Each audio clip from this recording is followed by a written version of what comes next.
समझे कि ढूंढी कि हाँ कुछ लोग होते हैं जिनकी जिंदगियां उनको लगता है कि जी बर्बाद हो गई, तबाह हो गई, या जो वो जिंदगी चाहते थे उन्होंने अचीव नहीं की, तो फिर वो अपनी औलाद की तरफ देखते हैं कि जो हमें ना मिल सका वो हमारी औलाद को मिल जाए। तुम्हारे बाबा बिस्तर से क्या लगे, इनको क्या लगता है तुम लावारिस हो गई हो, कोई नहीं है तुम्हारा। मेरे सामने इतना कुछ सुना दिया तो मेरे पीछे क्या क्या सुनाते होंगे। माँ मरी नहीं है तुम्हारी, अभी जिंदा है। मेरे होते हुए तुम पे कोई उंगली उठाए माहिर, मैं बर्दाश्त नहीं करूंगी, बहुत हो गई। ये बताएंगे कि आप अपने जो किरदार हैं उनको डेवलप किस तरह करती हैं, उन पे क्या काम करती हैं? आई थिंक ये वाला डेवलप करना थोड़ा मुश्किल था, बाकी कुछ आसान होते हैं। बिकॉज जो ज़्यादातर मदर्स के कैरेक्टर्स होते हैं उसमें आसानी होती है कि ऑब्वियसली खुद एक माँ हो, तो वो आसान हो जाता है क्योंकि आप कोई ना कोई अपनी ज़िंदगी का फैसेट या अपनी पुप्पी का या अपनी अम्मा का या किसी का भी लेके आप पर्सनालिटी यूज़ कर लेते हैं। मेरा जो कैरेक्टर था वो मेरे लिए अनबिलीवेबल था कि ऐसी भी क्या मुसीबत आई है, इतना एक्सट्रीम कैसे हो सकता है इंसान।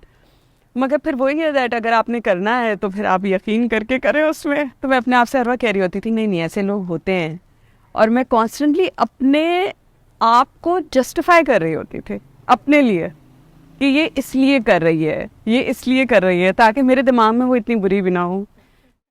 तो क्या मतलब इसकी लॉजिक क्या आपने ढूंढी? उसमें मैंने जस्टिफाई ये किया कि शी फील्स कि मुझे पैसे की किल्लत, हर चीज़ की कमी, तो वही ज़रूरी है। उसको रिश्तों से कोई वो नहीं है क्योंकि उसके रिश्ते उस घर में बन ही नहीं सके। तो उसके दिमाग में ये है कि जी पैसा होना, कंफर्ट होना, ये सब चीज़ें ज़्यादा ज़रूरी हैं। तो मैंने अच्छा सा जस्टिफाई किया था अपने दिमाग में उसको। कोई इंसिडेंट ऐसा हुआ हो सेट पे जो बहुत इंटरेस्टिंग हो, जो आप हमारे व्यूअर्स के साथ शेयर कर सकें? अगर मैं सोचूं तो हमारा सेट कम और फूड स्ट्रीट ज़्यादा होता था। मजाक बन चुका था हमारे सेट पे खाने का कि बाहर जो है वो हमने ना सेग्रीगेशन कर दी थी। औरतों का कमरा अलग था मर्दों का कमरा अलग था। फिर लाइक आप अपनी जगह, हम अपनी जगह, मगर बाहर हमेशा हमारे कमरे में होता था because there was food there. तो कॉन्स्टेंटली एक वो होता था खाने का। दूसरा आई थिंक जो सबसे फ़नी चीज़ हुई, और एक दफ़ा नहीं 2-3 दफ़ा हुई, was me and Shaheen ended up wearing the same clothes on set. कपड़ों का बहुत एक मजाक बना हुआ था क्योंकि सबने एक जैसे कपड़े ले लिए थे। मेरे ख्याल में शादियों में हम सब ने मैचिंग की हुई है। हम बीच में ढूंढ रहे होते थे किसी को बिठाने के लिए क्योंकि एक रंग पहन के दोनों बैठे हुए होते थे। तो इस किस्म की चीज़ें बहुत हुई। मैं बता रही हूँ, मेरे होते हुए ना मैं ये शादी होने नहीं दूंगी। क्यों, तुम कहीं जा रही हो बहू? नहीं, कहीं नहीं जा रही, लेकिन अगर हालात इसी तरह रहे ना तो जरूर अपनी बहन के घर चली जाऊंगी और हया को भी साथ ले जाऊंगी। अम्मी मुझे नहीं जाना खाला के घर। हाल ही में आपने एक यंग लॉर्ड के साथ फेरी टेल में काम किया है, ये तजुर्बा कैसा रहा? यंग लॉट के साथ जो काम करने में मज़ा है ना वो वैसे नहीं है। बिकॉज आई थिंक उनकी बच्चों की एनर्जी इतनी होती है that you pick up on it. वो आपको एनर्जी दे रहे होते हैं, कॉन्स्टेंट म्यूज़िक चल रहा होता है, अपनी दुनिया में होते हैं, किसी के ना लेने में ना देने में। उनका एक अपना ही छोटा सा बबल होता है विच देयर इन। यहाँ पे भी क्योंकि सलीम शेख थे साथ, एंड देन तहसीन जो was playing my husband in the play, इन दोनों की भी एनर्जी जो थी ना वो बहुत अच्छी थी। सलीम भाई और ये बैठे बैठे गाना गाना शुरू कर देते थे और मेज़ के ऊपर ढोल बजना शुरू हो जाता था और हर चीज़ के ऊपर गाना बना रहे होते थे। तो इन दोनों की वजह से आई थिंक बहुत रौनक रही सेट पे। बच्चों का तो अपना ही था but they kept us going. नई लॉट है, इसमें से आपको किसने सबसे ज़्यादा मुतासिर किया है? यमुना का मैं कहूँगी कि एक तो केयरिंग अपनी जगह है, लेकिन यमुना अपने कैरेक्टर और अपने काम को बहुत सीरियसली लेती है। उसका यमुना का ना खड़े खड़े भी सेट पे खड़ी भी होगी तो उसका दिमाग चल रहा होता है, आपको एहसास नहीं होता, मगर एकदम से आता है कुछ ना कुछ के अच्छा अगर मैं यूं कर लूँ तो यू काइंड ऑफ रियलाइज कि अच्छा शी इज स्टिल थिंकिंग। और फिर वो डिस्कस करती है कि सलमा जी अगर मैं आपको आके इस पॉइंट पे हक कर लूँ, यू नो इस किस्म का कुछ कर लूँ, एंड आइडियाज आर गुड, तो इसका मतलब है कि वो she gives 100% to the character. Hania से अच्छा दिल मैंने नहीं देखा शी जितना उसका मस्ती और लावालीपन और सब कुछ है, उस पे आपको एहसास नहीं होता that the child has a heart of gold. मतलब कोई भी हो, और वो इस बात का किसी को एहसास नहीं होने देती कि वो किसी के लिए कितना करती है, क्या करती है. But spending so much time मुझे इस बात का ज़रूर एहसास हुआ कि वो सबके लिए करती है.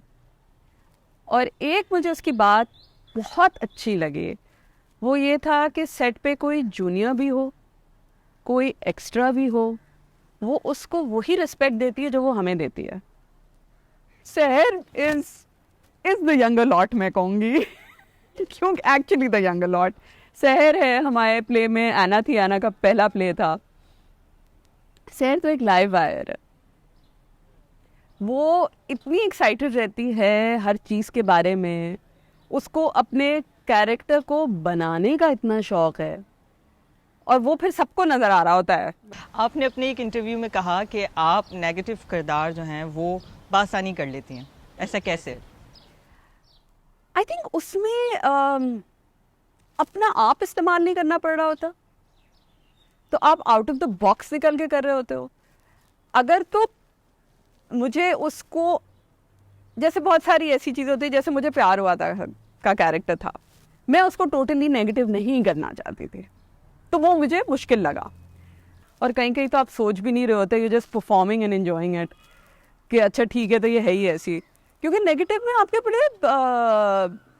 आपके पास मार्जिन बहुत होता है नुआंसेस ढूंढने का, एग्रेसिव होने का, एक्सप्रेशंस डिफरेंट यूज़ करने का. आप कोई पेट लाइंस बना लेते हैं कि अच्छा ये तो ये कहेगी, या कोई चीज़ करती है हाथों से, मतलब बहुत सारी चीज़ें होती हैं. तो वो फिर आसान लगता है बिकॉज आपको उसको बनाना आसान होता है. फैंस की तरफ से कभी कोई ऐसा फीडबैक या कोई ऐसा रिएक्शन आपको मिला हो जो आपको याद रह गया हो, जो आपके साथ ज़िंदगी भर रहेगा? मेरी डिवोर्स के बाद मुझे डॉलमन में एक खातून मिली थी, एंड फातिमा उस वक्त छोटी थी, एंड आई रिमेंबर अच्छी खासी शी वाज टॉल, एंड मुझे आज तक याद है उन्होंने सफ़ेद रंग का अबाया पहना हुआ था. And she came up to me और उन्होंने सिर्फ मुझे कहा अस्सलाम वालेकुम, एंड शी हग्ड मी. वो जो हग था ना, वो ऐसा था कि जैसे कोई अपनों को नहीं प्यार करता. So she hugged me and she kept hugging me, and she said, and she started crying, and she said कि मैं इतनी दुआएं करती हूँ तुम्हारे लिए, मैं इतनी दुआएं करती हूँ, और अल्लाह करे कि तुम हमेशा खुश रहो और कभी दुखी ना होना. That is something I will remember for life, because at a point like that in your life आपको उस मोड़ पे वैसे ही ऐसा लग रहा होता है कि कोई भी आपको कह दे इट्स ओके, तो आप वो वैसे ही ढूंढ रहे होते हो. तो एक complete stranger out of the blue आके आपको प्यार करके गले लगा के और रो रही हूँ उस पर, तो मैं उनको दिलासा दे रही थी कि कोई बात नहीं, मैं ठीक हूँ.